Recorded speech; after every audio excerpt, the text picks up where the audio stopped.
Hello everyone, my name is Evelyn Cow and I'll be doing my presentation on Chapter 12 of Jacka's book. Heads up, all images are either from the book, a public domain, or a part of the Fair Use Copyright Act. I do not own or claim to own any of these subjects as they are for educational and non-profit purposes. Chapter 12, The Woman Question and Gender Inequalities.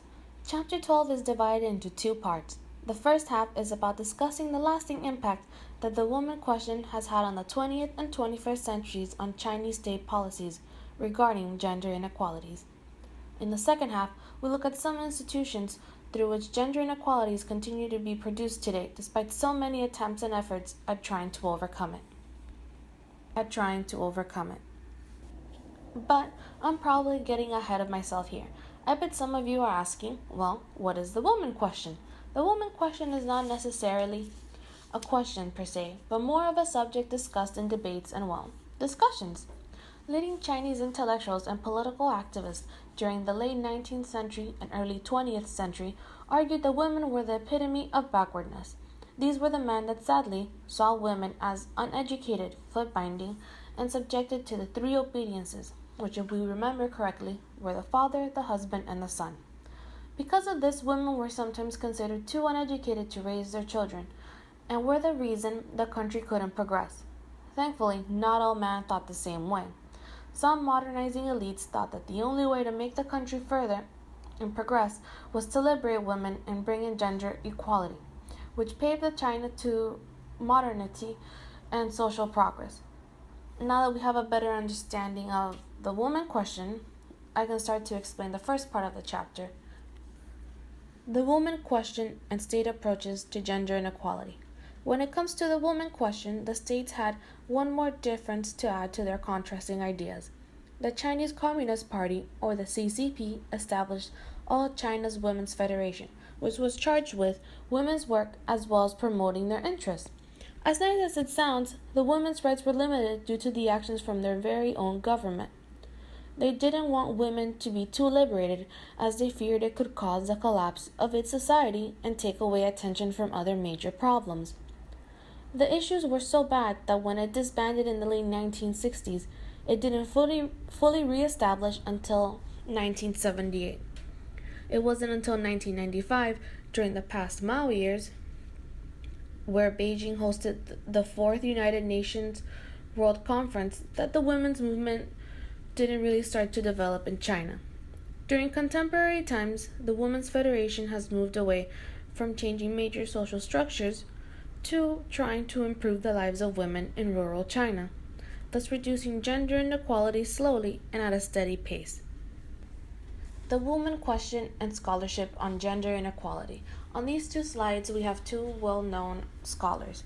To the left, we have CEO of Elite Scholar of China, Stacy Palestran.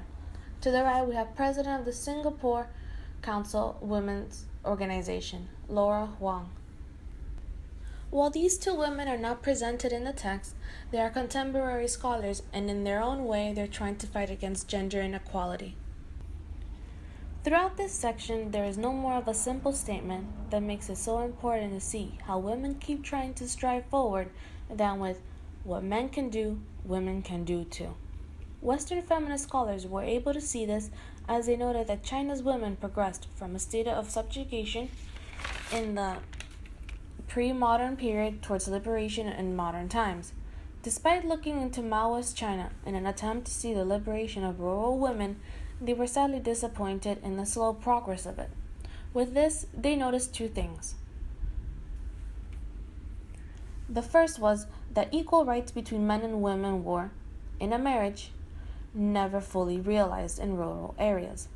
The second was that by increasing women's involvement in paid public production didn't necessarily mean that they overcame gender inequalities at work, let alone other aspects of life.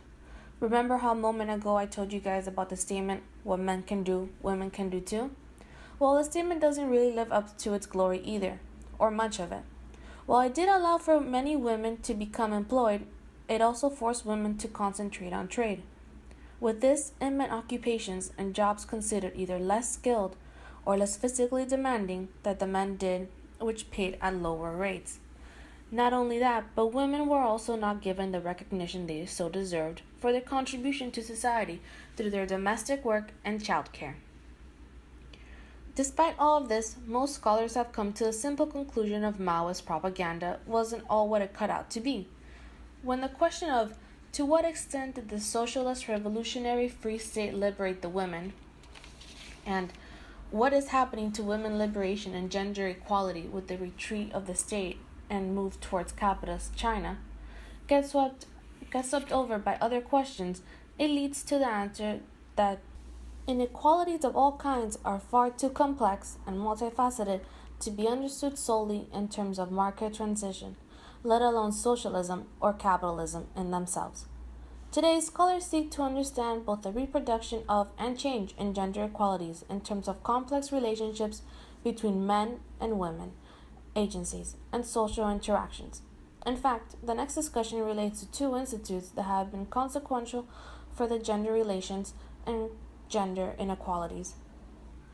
Local marriage and gender inequalities in rural China. Local marriage. Do we remember what local is? Well, if we go back to the book in chapter 1, it gives us a very good example. Women and girls, because they are temporary and are less valued than boys, will marry outside the family village and belong to someone else. A local marriage is seen as one of the most negative subjects to impact women and gender equality. In some poor villages, if they have a son, then they will prioritize the son over the daughter, spending most of their resources on him and someone ignoring the daughter's needs to strive forward. When this happens, women are married off to men in different villages, where if they're lucky, that village will have an aunt or cousin that they can visit or speak to. If not, local women are to be considered some of the most isolated women in terms socially than men in their first few years of marriage. Not only that, because these women are away from their natal families, in some cases they could be susceptible to abuse and violence, not only from the husband, but from his immediate family as well. Another case of gender inequality in marriage is when the groom pays a high price for their soon-to-be wife. In such cases, high payments tend to lead to bad turns for these women. When domestic violence is involved, the chances of women getting a divorce diminishes considerably, as a man will most likely convince her to stay because he wants his money's worth. Also, some men request that if these women really want a divorce, then they should return the money they spent on their marriage. Despite all of this, anthropologist Hong Zhang argues that something good came out of the one-child policy. Zhang argued that if it opened a small horizon for women, girls who had no older male siblings were encouraged to continue their schooling past the compulsory 9-year mark, as well as not having to fight for higher resources. Women who had degrees could work as migrant workers, at times making even more than their own sons. In some cases, women who had senior secondary school education could get office jobs that paid more than men. Although there was a slight slip.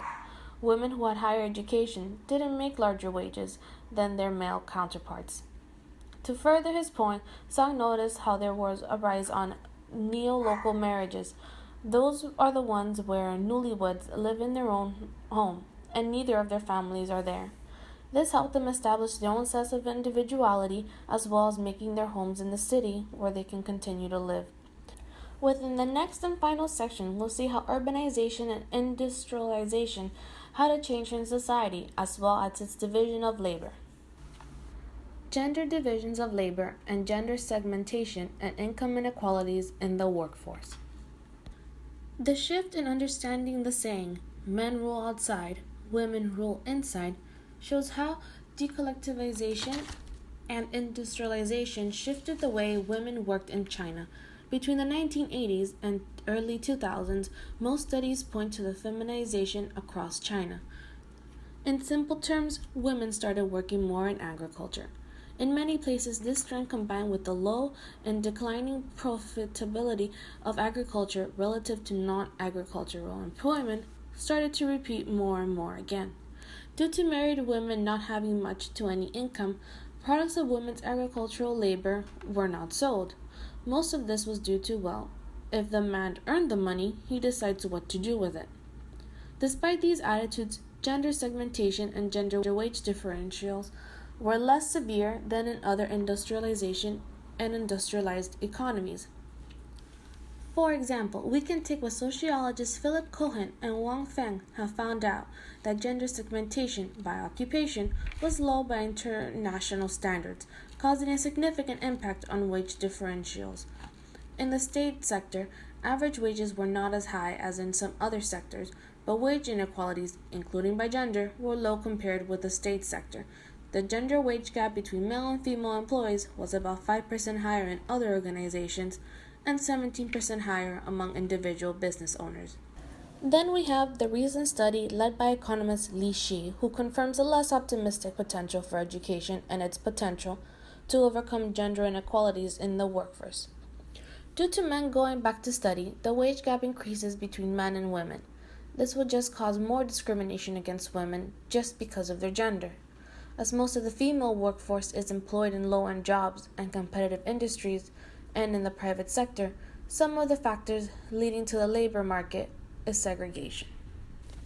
Throughout all the multiple and complex patterns of gender inequality, there has been major shifts in it in multiple directions in China.